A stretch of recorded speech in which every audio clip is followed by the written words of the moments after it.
E aí galera, tudo bom? Então vamos lá para a entrevista com a Herbert Mota. Demorou, mas saiu, né? Faz um tempinho já que eu já tô com esse material, mas vamos lançar assim, vamos fazer. Acompanha, segue o canal se possível, é bom, curte, dá o joinha se gostou, né? E vamos lá. Valeu, Herbert, pelo seu tempo, sua disponibilidade. Que Deus abençoe você, mano. Tudo de bom. Eu tenho aqui algumas perguntas para você que eu queria fazer que eu roubei lá do pessoal do Manda. Instagram, que o pessoal mandou, tá bom? Então, Boa. primeiro, eu quero agradecer muito a sua participação aqui, sem Tamo palavras, cara. Você é uma junto. pessoa realmente muito agregadora. Então, muito obrigado. Queria que você se apresentasse, mano, porque tem muita gente que aqui na nossa região não conhece o seu trabalho, então, Tá. vamos se apresentar. Tá bom. Bom, meu nome é Herbert Mota dos Anjos, nascido e criado em São Paulo, aonde é uma cidade muito intensa, uma cidade muito maravilhosa. Eu considero São Paulo uma das melhores cidades do mundo e eu já conheci muitas, porque São Paulo é diversificado, São Paulo é uma cidade de pessoas, principalmente pessoas do Nordeste, aonde você tem essa relação do trabalho, do humano, do sonhar e conquistar. E é nesta cidade que eu cresci, é nessa cidade que eu me evoluí, onde eu pude dizer para outros que estão correndo atrás do seu sucesso que é possível, sim, sendo no São Paulo ou sendo no Brasil, comparado com vários outros lugares do mundo, você chegar a algum lugar não imaginado. Essa é a minha história quando sucesso social, por assim dizer, que profissionalmente eu consegui habilitar esse valor humano que o brasileiro tem de conexão e fiz uma rede de network, uma rede de positividade com pessoas que trariam aquilo que era importante para mim, que beneficiariam os valores, né, a soma dos valores que eu carrego para eu, com isso, conseguir oferecer algo que se transformou em negócio. E essa transformação para negócio, ela se pautou, se baseou, se evoluiu na área do entretenimento, que é a área que eu atuo já há 24 anos. Comecei lá atrás, carregando caixinha de som, fazendo as coisas. Você conhece bem, que você conhece da história do livro. E Vamos para cá. isso eu fui evoluindo, fazendo ao ponto de hoje ser um agente, como a gente chama na nossa área, de articulação de negócios, que é para uma empresa, talvez, ou melhor, um vendedor em qualquer esfera, para um departamento de vendas, digamos assim. Só que o meu trabalho é a celebridade ou o talento ou o artista procura uma pessoa ou uma empresa que pense estrategicamente particular, como na sua área o direito, se eu precisar de algo voltado para uma área tributária, uma área de direito, na esfera judicial, eu vou ligar para o advogado e eu sou esse advogado para essas personalidades na área do entretenimento, para os novos negócios, para articulação de contratos, para posicionamento e planejamento estratégico de marketing. Um dos grandes cases que eu fiquei conhecido no Brasil há um tempo atrás foi com o próprio Anderson Silva. E para as empresas, seja uma empresa de uma cidade pequena ou uma empresa de uma grande cidade, eles me olham também como esse escritório, né, de advocacia, por exemplo, para lidar com a causa. E aí, no meu caso, as minhas causas, a causa que eu advogo em favor dessa marca, é quando ela fala assim, eu precisava comunicar ao meu cliente e eu não sei como fazer isso. Uma agência de comunicação e marketing cria toda uma estratégia para habilitar essa propaganda ou esta estratégia. No meu caso, é o mesmo relato, só que com pessoas. E estas pessoas que eu uso para a estratégia de marketing são as celebridades, são os entertainers, são os talentos. Então, de um lado, eu proponho uma solução estratégica para uma marca, uma empresa, quando ela decide usar do entretenimento como veículo de comunicação estratégica, e para os entertainers, ou talento, ou celebridade, ou artista, ou músico, ator, ou cantor, esportista, eu sou a empresa que articula ou auxilia para que se melhor articule este encontro das águas, que se resulta no negócio, que seria no final a compra e venda desses produtos. Então, basicamente, essa é a minha história. Comecei montando no bastidor da indústria do entretenimento, quando eu evoluí e cresci, ao ponto de hoje ser uma personalidade de referência no Brasil, especificamente nessa área, com conexões mundiais. E é por isso que nessas conexões mundiais, muitos profissionais fora do país me procuram quando precisam de um auxílio no Brasil, Muitas celebridades brasileiras me procuram quando precisam de um auxílio fora do país, e essa cadeia de conexões, de network, ela vai de Estados Unidos, Europa, Ásia, África, pelo fato de eu ter sido essa pessoa paulistana, maluca, que conecta com todo mundo. Acho que é meu sangue nordestino, porque meu pai é de Itabuna e minha mãe é de Ibié. Então acho que esse sangue, Baiano, seu pai. acho que esse sangue baiano faz eu querer ir lá e resolver essa essência de, de, de construção, né? Acho que o nordestino brasileiro ele tem o poder da construção. E aí eu acho que eu, de alguma maneira, embora crescido em São Paulo, naquela cidade grande, mesmo na diversidade financeira de ter crescido num bairro muito pobre, eu acho que a ideia do se quiser vai lá e faz, eu tive perto imigrantes que construíram a vida deles, eu sou resultado disso, e aí eu pensei também.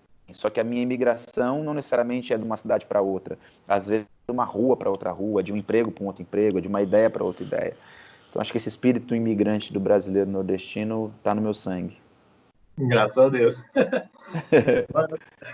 Vê só, na sua trajetória, uma pergunta que veio de lá, qual foi a principal barreira, cara, que você teve que superar?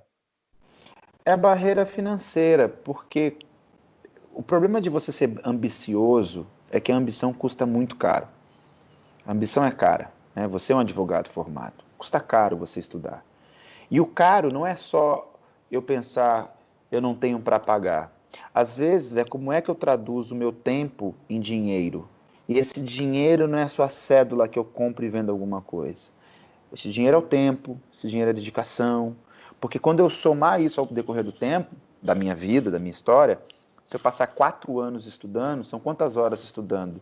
Se a minha hora custa, ou eu cobro a minha hora R$ 60, quando eu faço esse cálculo, ou eu já tenho para subsidiar esse exercício, para que eu depois possa vender o que eu aprendi, ou eu tenho que criar a condição desse exercício. E aí a dedicação, o foco, a persistência, o aguentar é o que realmente foi mais difícil na minha carreira, porque o processo de conquistar o que não é seu, mas que você pode lutar para ter, ele é muito difícil. É o diploma, né? É você falar, eu não nasci sabendo, eu preciso estudar, eu preciso conquistar esse diploma. E aí tem as condições. Então, para mim, o mais difícil, aliás, continua sendo a questão financeira. Porque quando eu proponho uma reunião em Nova York de negócios, pelo tamanho do meu sonho e ambição, com dólar a 5, eu estou dizendo que em um almoço, a minha história de realidade é a compra do mês. Entende? De uma Sim, claro. família ou da minha própria família. Então, se você me perguntar, se você pudesse ter tudo que você tem hoje, qual é a única coisa que você gostaria de ter tido para facilitar ou, no mínimo, te dar mais condição? Dinheiro.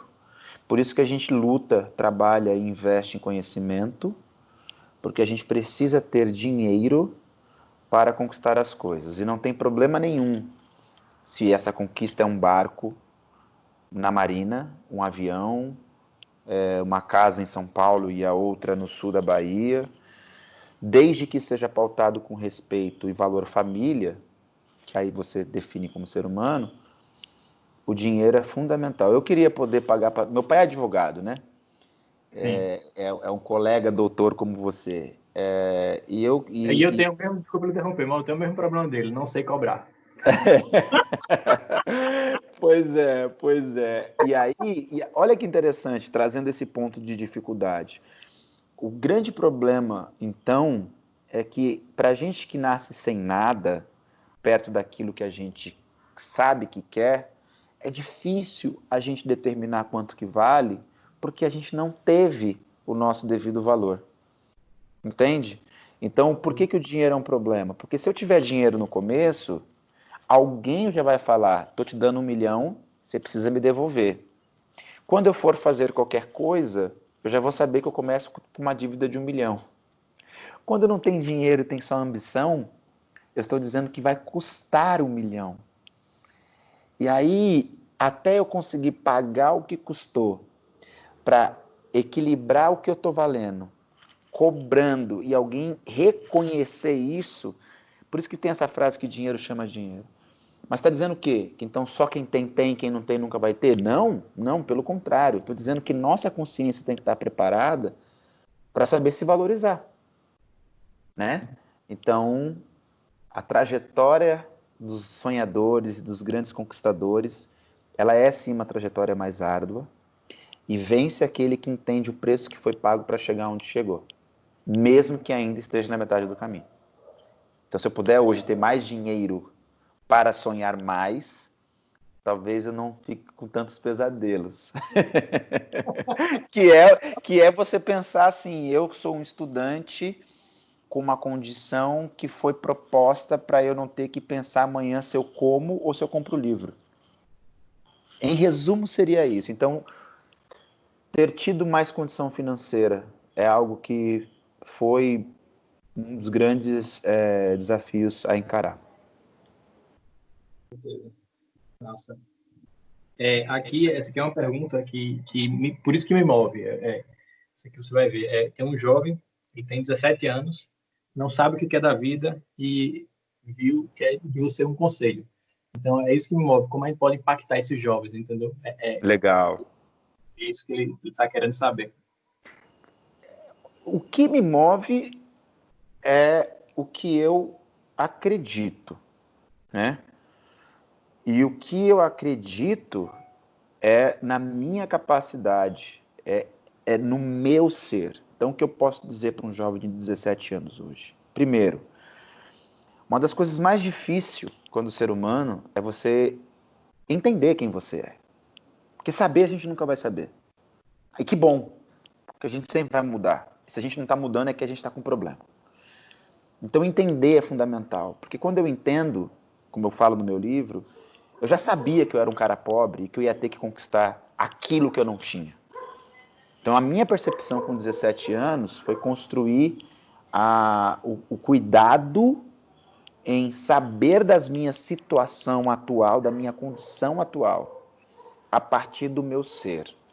Por exemplo, se eu quero hoje ser um advogado e eu tenho 17 anos de idade, eu preciso entender que eu vou ter que estudar muito, eu vou ter que ler muito.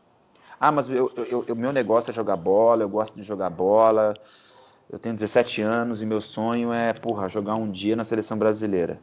Então não invista em ser advogado, porque nessa hora eu estou entendendo que o que me motiva, o que eu gosto, não é sentar e ler, estudar. Porque na área que eu estou dizendo que eu gosto, eu tenho que abraçar uma bola o dia inteiro. A alma do valor de quem é novo é poder arriscar. Então, primeiro, você entender quem você é aos 17 anos ajuda muito. Segundo, é você saber que até os 97 é capaz de você ter saúde o suficiente para andar e fazer aquilo que você quer. Por quê? Porque ainda aos 17, você precisa se conhecer, conhecer as pessoas, conhecer as circunstâncias, mais do que fazer as coisas. Muita gente diz assim, você é novo, vai lá, arrisca, sonha. Calma, calma, porque daqui a pouco você vai ter 27 e vão dizer, você ainda está novo, vai lá, arrisca, a vida é feita do sonhador. Daqui a pouco você tem 37, 47 e aos 57 o vigor é outro. A cambalhota que eu conseguia dar com 17 anos, eu não consigo dar com 42 anos. Ah, mas você sabe dar cambalhota? Sei. Mas agora que meu corpo cai no chão aos 42, a relação de reflexo é diferente dos 17 anos. Então a importância de entender que com 17 anos eu tenho que buscar entender quem eu sou, para saber aonde eu estou, para considerar as minhas realidades, as minhas possibilidades. E com isso, eu ter sempre na mente que eu tenho que analisar, pensar, que é o que você disse, eu na minha idade não fico ouvindo só a mídia, eu fico buscando pessoas interessantes na internet. Então isso significa que com 17 anos, vede com quem tu andas, que direi quem tu és, lá na frente também é fundamental. E foi isso que eu fiz. Qual é o nome dele? O nome desse jovem aqui eu não peguei, só peguei a pergunta. Então, o que eu fiz para todo mundo que tiver ainda com a idade aos 17 anos foi ver com quem eu andava para entender lá na frente quem eu seria. A qualidade do meu 17 anos precisa estar muito resolvida. Então, sonhe menos e trabalhe mais. Imagine menos e enxergue mais. Ache menos. Eu sou o cara que acho. E saiba mais. Porque só assim, gradativamente, a gente vai melhorando a maneira de como conviver num mundo tão maluco, num mundo tão imprevisto, e que a única certeza que a gente tem na vida é a morte. Pois é. Que ela pode chegar a qualquer momento ou aos 97 anos de idade. E aí, dos 17 até os 97, cara, é uma beleza, dádiva de Deus para a gente viver e fazer o melhor. Então, mais do que saber de tudo, procure entender sobre tudo com 17 anos.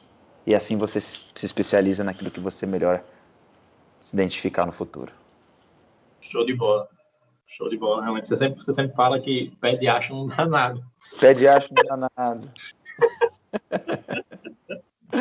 Pé de acho não dá nada. O que você está dizendo é, se eu ficar achando muita coisa, dificilmente eu vou ter certeza. Se eu buscar certezas, com mais facilidade você vai conseguir se resolver na vida. Né?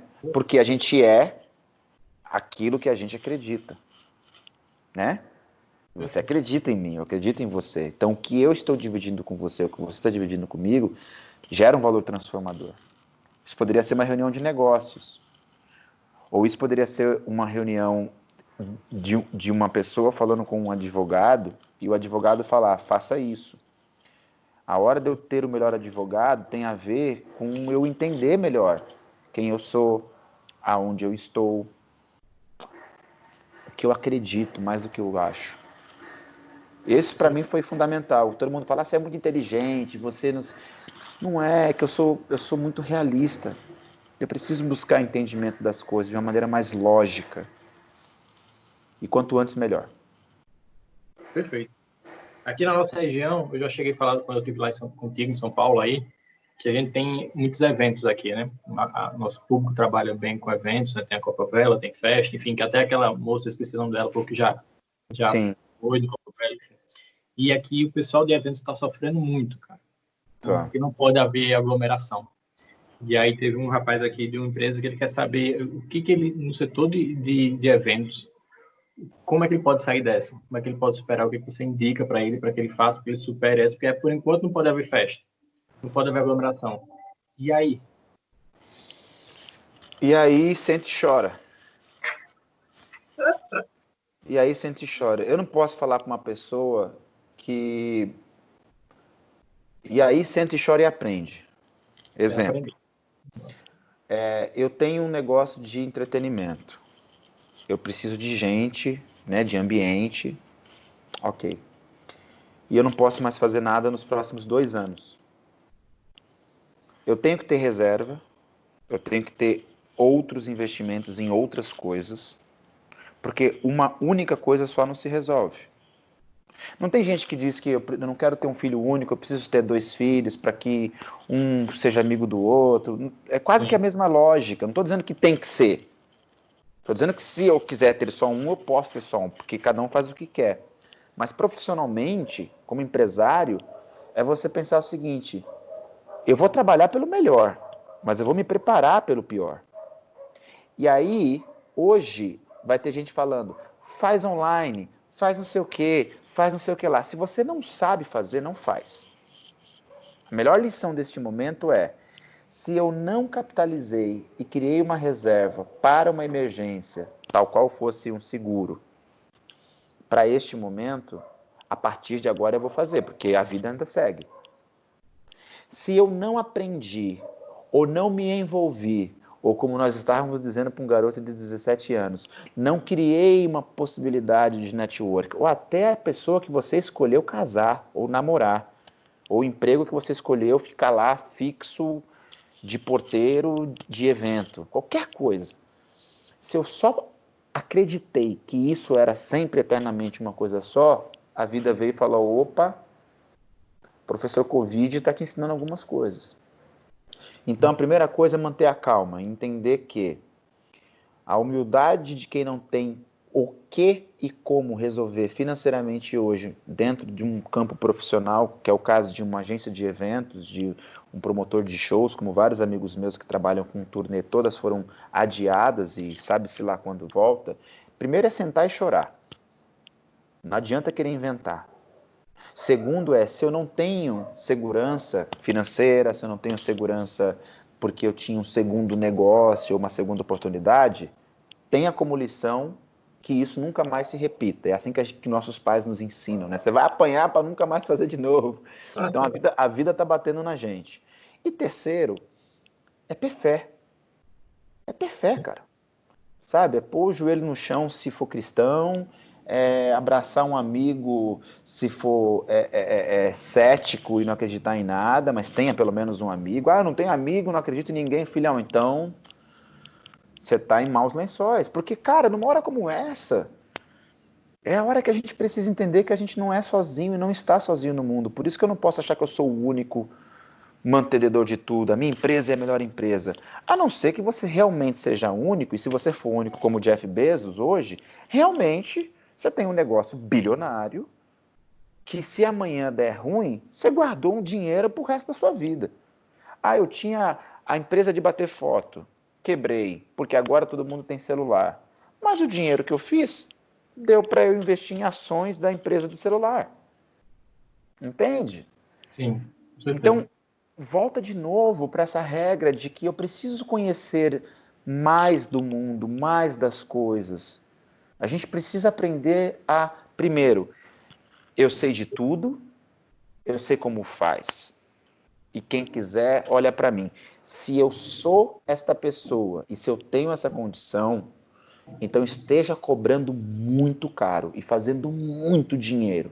Porque no dia que você não puder executar isso que você está dizendo que sabe e quem você é, você vai precisar ter o palácio com o empregado para continuar a sua vida solitária. Mas a gente sabe que não é assim na vida de ninguém no mundo inteiro, né? E essa pandemia trouxe para a humanidade essa grande lição. Nós somos seres individuais que têm um coletivo ao nosso redor.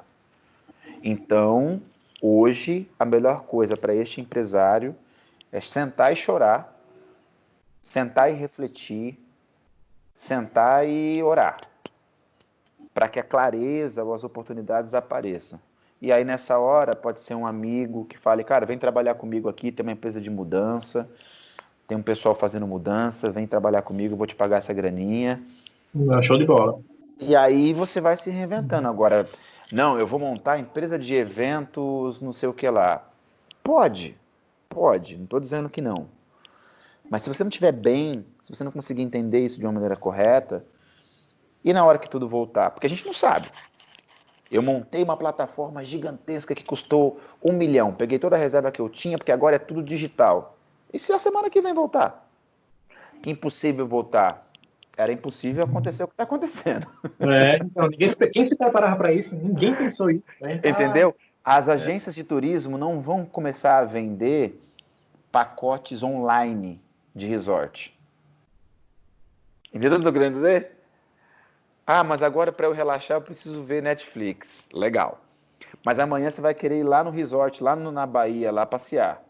Não, acho que agora eu não quero mais. Mentira. Hoje sabemos do hoje. O que é passado. Não adianta eu querer mudar o mundo que passou. Adianta eu querer melhorar o que eu era para um dia que está chegando. Então, às vezes, ele tem que fazer um curso online, que isso sim está disponível e gratuito, neste momento, de alguma coisa na área, ou dele, ou aquela que ele um dia quis fazer e não tinha condição. E torço para que ele tenha essa certeza de que ainda é possível aprender, ainda é possível se reinventar, ainda é possível começar do zero. Tudo passa, inclusive empresa de evento, inclusive pandemia. Tudo passa. Com Então, certeza. senta e chora. Senta É, e chora que tudo melhora. eu gostei que você falou da questão da fé, cara, porque realmente a fé é acreditar no impossível, né? Sim, Eu vejo a fé assim nesse sentido. E aqui, você sabe, do Nordeste, o pessoal é muito religioso, sim, mas está faltando fé. O pessoal está exato. achando aqui, que algumas pessoas, né, estou pegando agora o cenário atual aqui da minha cidade, Sim, que é o fim do mundo, é o apocalipse, então. sim, Então, acabou tudo agora. Vamos chorar. Não, vamos parar, sentar, é estudar, isso. aprender. É E estiver isso. pronto, quando o negócio voltar a crescer de novo, que, enfim, tem muita Cara, gente trabalhando para que a gente ó, volte. uma coisa que eu tô feliz da vida por essa pandemia. Nós estávamos vivendo uma era e uma construção de geração, e eu não estou falando de conservadorismo, não. Estou falando de humanismo mesmo. Que por conta da facilidade da tecnologia, por conta da facilidade de compra e venda, por conta da liberdade democrática, as pessoas estavam bugando por coisas banais. Pessoas brigando por coisas banais. E nisso o mundo inteiro vinha vivendo nos últimos 15, 20 anos. E chegou a um ponto de pessoas que se amam se odiarem por uma simples opinião de um post na internet. As histórias que a gente entende de evolução da humanidade, as brigas e os problemas eram muito maiores. Era por comida, era por território. E estas coisas se perderam. A gente brigando por conta de um post é muito pequeno. De algum jeito, o universo propôs uma pausa para você aprender a ficar em casa, para você aprender quem está do seu lado, para você encarar os seus próprios medos e demônios. Mas, acima de tudo, para você entender que sem fé, sem propósito, sem um porquê do que não existe, e eu prefiro acreditar que está lá, eu não tenho para que ir. E isso, querendo ou não, pode me vir internet das coisas, pode me vir inteligência artificial, pode vir o que for. Enquanto seu coração bater e o seu intestino te deixar cagar, você é ser humano. E ser humano é um processo de ser, é contínuo, ele tem um processo. Não é agora eu criar uma relação digital ou uma relação de que tudo bem se eu brigar com meu amigo porque eu gostei do presidente A ou presidente B e que eu não falo com aquelas pessoas que decidiram votar e que eu fico batendo panela porque eu não... Isso é pequeno, gente. Tem gente que pode morrer por uma pneumonia causada por um vírus que nem era daqui. E isso está acontecendo no mundo inteiro. O que o alerta, na minha opinião, é: precisamos voltar a ter fé no próximo, no futuro, em mim mesmo, e não achar que o aplicativo vai resolver minha vida. Porque o aplicativo é para pessoas, e pessoas são seres humanos. E eu acho que essa fé que remove montanhas, essa fé que faz o imprevisto do ser previsto, é acreditar naquilo que não existe. E eu acredito e quero ter fé de que as coisas vão melhorar. Sem ela, cara, a gente aumenta a possibilidade de um caos e um colapso próprio, que eu acredito que não precisa ter hoje. A gente tem muito, muito, muito, muito, muito pela frente. E Sim, basta colocar um pouquinho de fé que tudo vai dar certo. concordo plenamente, plenamente. É a questão de Cortella que ele fala da esperança, né? Como o verbo esperançar, de ir atrás, então a gente tem que ir atrás desse conhecimento agora, está aproveitando aqui ficar em casa, então vai e busca um pouco desse conhecimento para Exato. tocar lá na frente as coisas acontecerem. Isso é importantíssimo. Realmente, a fé ilumina a gente, ilumina o nosso caminho. É isso aí. Pode ser sem fé. Cara, eu fico aqui. E quando eu vou conversar com as pessoas, é aquele falta o brilho no olhar, sabe, Everett? Aquela É, coisa assim, porque tá todo mundo, e eu entendo que a preocupação faz com que você tenha dificuldade de ver a luz, que é esse brilho que você está dizendo. E é nessa hora que a gente precisa fechar o olho, ficar mais escuro ainda e, cara, usar a mente, usar o subconsciente, usar a alma. Ela existe. sabe? Ela existe e é nela que a gente tem que se observar. Uns vão para a igreja, outros vão para o candomblé, outros vão para o Buda. Não importa, tem gente que vai para um abraço que faz tempo que não consegue dar no porteiro, que seja, no ser um vizinho. As pessoas olham umas para as outras hoje e falam assim, cara, como é que a gente chegou a tal ponto? E o mais importante, não tem culpado. Não tem culpado. É o que é. Eu não quero que a culpa seja do macaquinho da China ou seres humanos que estragaram o mundo. Esquece! Para! Olha para si mesmo. Sabe, não adianta você falar para mim que o mundo não sei o quê. Eu estou perguntando como é que está o seu quarto. Agora que você tem que ficar em casa trabalhando, olhando para o seu filho, olhando para sua casa, olhando para sua louça. Entendeu? Como é que está isso? Você está tendo agora uma oportunidade de olhar isso. Não, eu não quero olhar isso. Eu não quero conversar, eu não quero olhar isso. Eu vou ficar vendo todo dia o que a Globo News vai falar. Eu vou ficar todo dia vendo o que o Big Brother falou.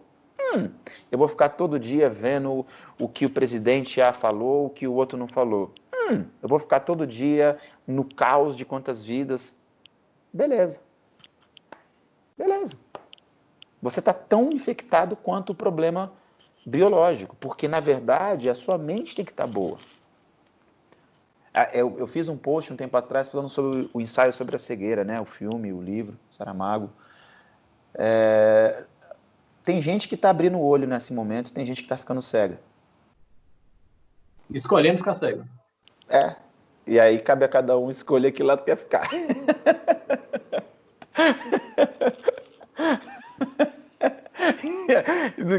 Não vai pôr culpa em ninguém, velho. O que você fez nessa pandemia aí, na quarentena? Cara, eu nem lembro. Se o cara falar pra mim que não lembra o que fez, eu falo, filhão.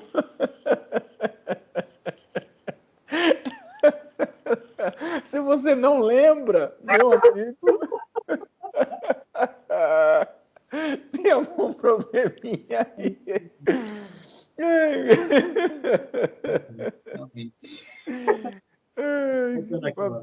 Se eu finalizei aqui, sim. Aqui, eu tenho, né? Aqui, provei. Você tá aí, com o papelzinho na mão. Ó. Foi Maceió, né? Maceió. Qual foi, cara, aqui a ideia pro livro, cara? Como despertou assim, não, cara, eu tenho que fazer, tenho que deixar isso aqui. Foi uma criança de 8 anos de idade. Zona Leste de São Paulo, numa região periférica, ofereci uma palestra para os jovens. Eu tenho feito muito isso. Eu saí da periferia e tem muita gente lá ainda. Então, meu papel não é montar uma ONG lá. Meu papel é ir lá, mostrar para eles que é possível ele se tornar um cidadão que sonha e realiza os seus objetivos profissionais. Que não é só eu estudar e falar, eu sou formado, mas eu não tenho emprego porque eu moro muito longe e aí não me contratam, né, por conta da distância. Eu tenho que mostrar para esse profissional, para esse jovem, para essa mulher da periferia, que se ela tem uma padaria, ela é empresária. Não é só a Trajano que é CEO de uma grande empresa, é a vendinha da esquina. E como eu gosto de negócio e me desenvolvi assim, eu estava dando uma palestra para jovens no Instituto Dom Bosco, lá na Zona Leste, Coab 2 de Itaquera, que é um bairro e uma Coab que eu cresci, morei um período da minha vida lá, ainda muito, muito criança, adolescente. E aí, na hora de perguntas e respostas, um adolescente de 8 anos, 9 anos de idade, chegou para mim e falou assim, por que você não lança um livro? E já tinha, 45 minutos de palestra, perguntas e respostas, então ele ouviu. Eu tô falando de um jovem que eu não sei nem se ele tem pai, mães, eu não sei se ele tem, eu não sei. Já vão para acho que uns 4 anos que isso aconteceu, 3 anos. Eu não sei. E naquela hora eu falei, eu vou fazer isso. Isso foi 2016. Quando foi 2017 eu comecei a escrever o livro. Quando foi 2018 eu ia lançar o livro. E aí veio aquele ano de eleição, o Brasil, né, tava naquele processo que tudo que eu não quis estar nesse momento, né, propondo essa mensagem de paz, E aí, em 2019, eu lanço o livro, que eu lancei no dia 2 de julho de 2019, onde uma editora aceitou o propósito, e um deles era: eu não quero escrever um livro, o jovem da periferia que venceu, 5 passos para o sucesso. E aí eu tomei vários nãos, porque eu não aceitei esses títulos de mercado e propus uma coisa talvez um pouco filosófica demais, mas era a minha verdade. E aí esse livro nasce, ele não só nasce, como ele hoje já vendeu para mais de 1.000 cópias em menos de um ano, o que para o mercado da literatura é muita coisa. Comecei a viajar o Brasil inteiro, foi aonde eu te conheci, querendo falar para as pessoas a importância de se entender, compreender o que é negócio e que você é o seu próprio negócio, com todas as nuances de qualquer empresa. Tive a honra do reconhecimento da indústria da literatura, das livrarias, e que meu livro se catalisou, né? Ele virou um catálogo de negócio. Então, quando você vai numa livraria e procura o meu livro, ele está na categoria de administração e negócios. Cara, é uma biografia. Então, isso para mim foi motivo de orgulho. Foi o meu diploma, né? Uma vez que eu tenha sido expulso da escola, nunca estudei. Meu diploma foi perceber que a minha história virou uma tese de negócio. Fiquei muito satisfeito com isso, muito feliz. E também me deu força a entender que realmente a mensagem que eu proponho, que eu acredito, que eu invisto para com os jovens da periferia, ou para qualquer pessoa, que independente de periferia, cada um tem a periferia na escala que acredita, mas é de acreditar em si. E aí esse livro se transformou no que transformou, tem proposto uma conversa diferente. Esse livro, as pessoas como você, cara, você falou para mim o que esse livro te fez. E não era você falando a sua vida, você falou da sua vida. Todas as pessoas que me mandaram mensagens dizendo assim: cara, o seu livro parecia o meu livro, parecia a minha história. Então, nessa hora, o Movimento Logo Existo, ele não é o livro do Herbert. Eu sou apenas o autor. Eu não sou escritor. Porque cada um que lê, escreve a sua própria história. Pelo menos são os relatos que eu tenho tido até então. E aí eu estou dizendo de gente, assim, é gente do Brasil inteiro, é gente de classe social diferente, é gente que acredita em coisas diferentes. Pelo menos até aqui tem sido assim o feedback das pessoas. Eu estou muito satisfeito com isso. E que bom, porque dentro do meu projeto de vida, da minha missão de pregar, de falar com as pessoas, de trocar isso, como a gente está fazendo agora, uma das coisas que esse livro me proporcionou e acabou fazendo total sentido nos dias atuais é que eu não decidi ser alguém que fala na internet por falar, por existir. Eu gosto de fundamento. E o livro se transformou numa peça fundamentada. Wagner Moura, grande amigo meu, recentemente estávamos juntos em Los Angeles, ele falou: cara, você lançou uma obra. Você lançou uma obra. Tá lá, uma obra. E é bom. É quando você pode dizer: cara, eu fui advogar nessa causa, ou a minha tese. E isso, quando o ser humano, para o jovem de 17 anos, ou para o empresário que está sem um emprego, ou para a gente que já se conhece, está aqui batendo esse papo, a fim de propor uma mensagem positiva em momento de caos, é dizer que o importante da vida é viver com a certeza do que queremos ser e saber que isso é um processo cotidiano. E o livro é um deles. Por isso que eu não tenho ele para mim como troféu, tenho apenas como um pedaço do que eu imagino, juntando vários outros pedaços, que é para onde ele está indo, que eu não faço nem ideia. Né? Tá pro mundo. Tá crescendo, tá indo. Quando essa pandemia passar, mais viagem vai ter, mais apresentação dele vai ter, com certeza, mais relacionamento, mais engajamento. E realmente o que me surpreendeu de você, é essa questão de agregar, né?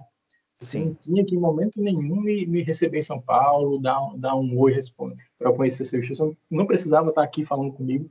Então, você entende que isso aqui é que é importante, a questão do interno, dos valores, propriamente dito, não aquela foto bonita de Instagram, de post, não sei o quê. Não, isso é irrisório. Realmente é a proposta de conhecimento do valor agregado da coisa. Então, aqui eu quero agradecer de novo você estar aqui. Você é um querido. Eu também. Você é um querido. Cara, eu não só agradeço, como De novo, né? Movimento logo existo.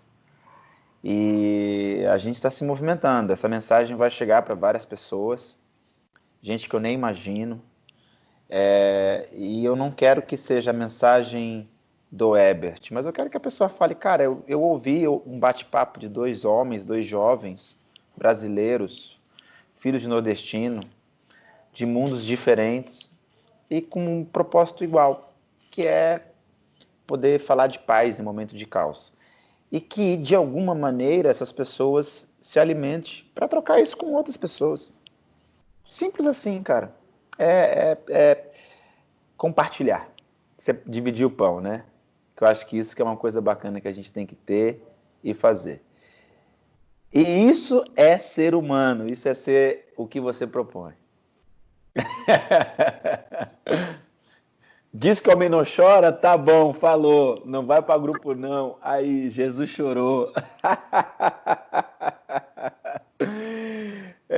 Queridaço, é isso, meu bom. Você é um mensageiro da paz, você gosta de pessoas, você usa da sua profissão para isso, tal qual é o seu sustento, tal qual é o seu sucesso de vida. E eu já te disse várias vezes, só repito, vamos nessa, vamos junto. Daqui a pouco a gente está junto aí, que eu quero visitar essa cidade, quero ir palestrar nessa cidade, a gente já tem esse compromisso, estaríamos fazendo isso esse mês, vamos fazer isso muito em breve. E até lá, tamo junto. Só isso. Vamos ser felizes. É o que importa. É o que importa. Forte abraço, meu Valeu, irmão. Fica com Deus.